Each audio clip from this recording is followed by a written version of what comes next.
In this lesson, I'm going to talk about what pricing is, what price communicates, factors to consider when setting the price of a product, and pricing strategies.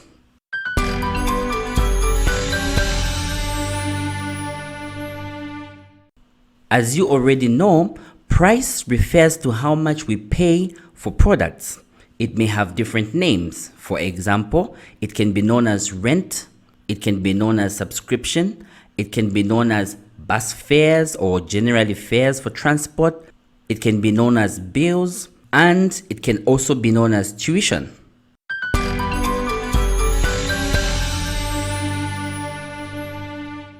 Irrespective of the name that's given to price, one fact is that price reflects or communicates perceived quality. If I told you that I am renting a house for which I pay 15,000 kwacha every month, in your mind, you are going to create a picture of that kind of house, and you're going to imagine where it is located. You are also going to imagine the roads that lead to that particular house. You're going to imagine the facilities that are in that house, how many rooms the house has, whether it is an upstairs building, does it have an orchard, does it have a car park, does it have extra toilets? All these pictures are going to come into your mind because comparatively, if I say that I am renting a house for 900 kwacha, again, you will be wondering, what kind of house is it that someone could be renting for 900 kwacha? You would start thinking that probably it doesn't have a dining room, it only has one bedroom, or it could indeed be a bed sitter with a pit latrine. It is a fact that is undeniable that price communicates quality. If someone came to you telling you that they are selling a good iPhone 8 for 300 kwacha, the first thing that would come to your mind is there could be something wrong with that phone, because an iPhone 8 should cost around 4,000, 5,000, probably up to 6,000, 7,000 kwacha, a brand new phone. So you see, there is a connection between price and quality, and this is the general picture. There could be exceptions. You can get very good products at low prices. The reason being the company produced in bulk, and therefore, because of economies of scale, it is able to sell the products at a reduced price.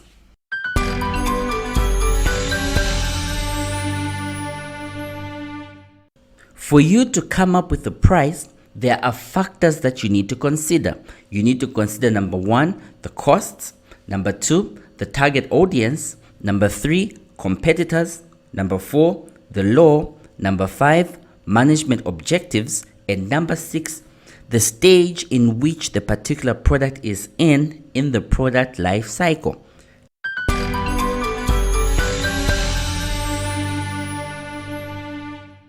Before you proceed, look at those factors that are affecting price.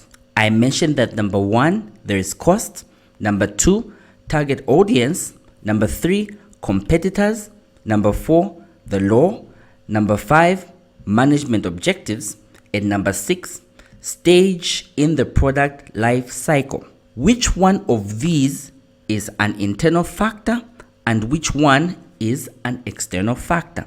Examiners may ask you to list the internal factors that affect price, or they may ask you to list the external factors that affect price, or they may ask you to list the internal and external factors that affect price. In which case, when you present your points, you must clearly indicate that these are internal and these are external. The internal factors are those that a company has got control over, whilst the external factors are factors that a company does not have control over.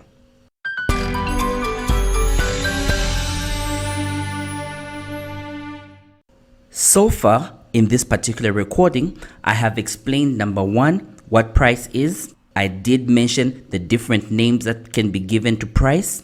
I talked about the communicative feature of price, the relationship between price and quality, and I highlighted the factors that affect pricing. I am now going to draw your attention towards pricing strategies.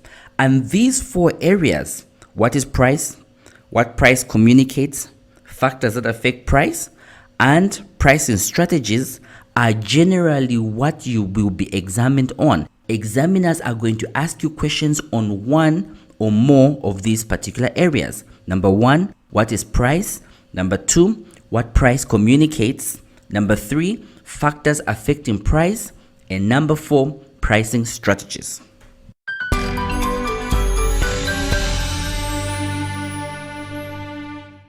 There are a number of different pricing strategies. These include number 1, penetration pricing, number 2, price skimming, number 3, discriminatory pricing, number 4, psychological pricing, and number 5, bundle pricing.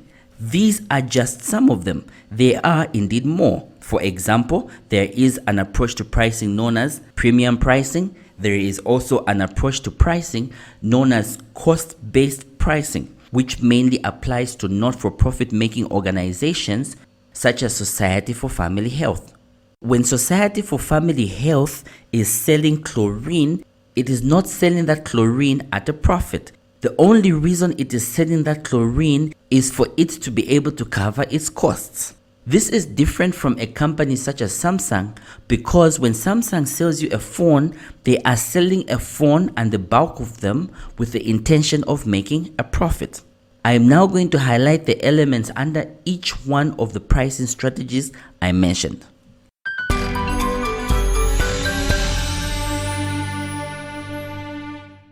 Number 1, penetration pricing. This is the pricing that you use when you are new on the market, there exist other players, and you reduce your price so that you can penetrate the market. For example, if you want to begin selling Brazilian hair and there are other people already selling Brazilian hair for 2,700 for a set, you could sell your Brazilian hair at 2,500 kwacha. What you are trying to do is penetrate the market.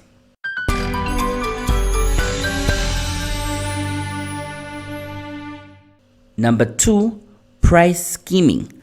Price skimming applies when you are the only company that has got a very unique and demanded product. It is novel, it is new, no one else has had that particular product before. You as the company are the only one that has it. Therefore, you can afford to sell that particular product at a higher price because you know that customers either way are going to buy from you where they do not have any other option. This is known as price skimming, and companies take advantage of it when they have come up with unique products that attract a lot of demand.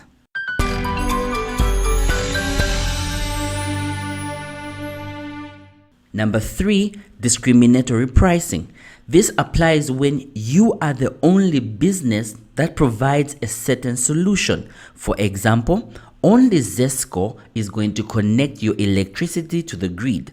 Only Zesco is going to supply you with electricity. Zesco is a monopoly, and Zesco being a monopoly, or any company that would be a monopoly, can adopt a price discrimination strategy. And what does this entail? It entails that person A may be charged 15,000 kwacha for a service, whilst person B may be charged 30,000 kwacha for the exact service. Discriminatory pricing does not have a uniform price across all its products. It is always going to be customized according to which customer is being attended to.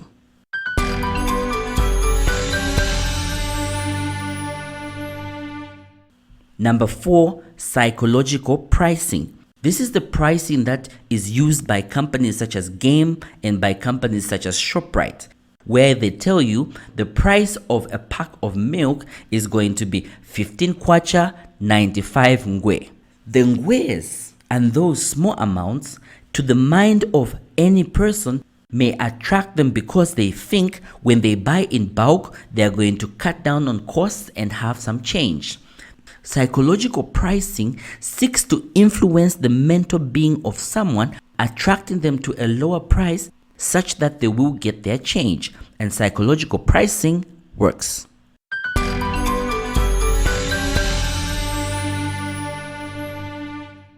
Number 5, Bundle pricing. I would like you to think of Butter Shoe Company. The company sometimes has promotions where they say if you're going to buy shoes in there and you're going to buy polish and you're going to buy socks and you're going to buy sandals as a bundle, it is going to be cheaper compared to if you bought each one of those particular products separately. And so the products are bundled and a price is set to that bundle. And that is why it is known as bundle pricing.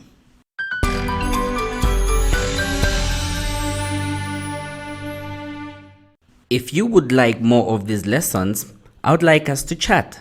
Send me a message to the WhatsApp number 0966 930 260. I will see you in the next lesson, which is going to focus on distribution.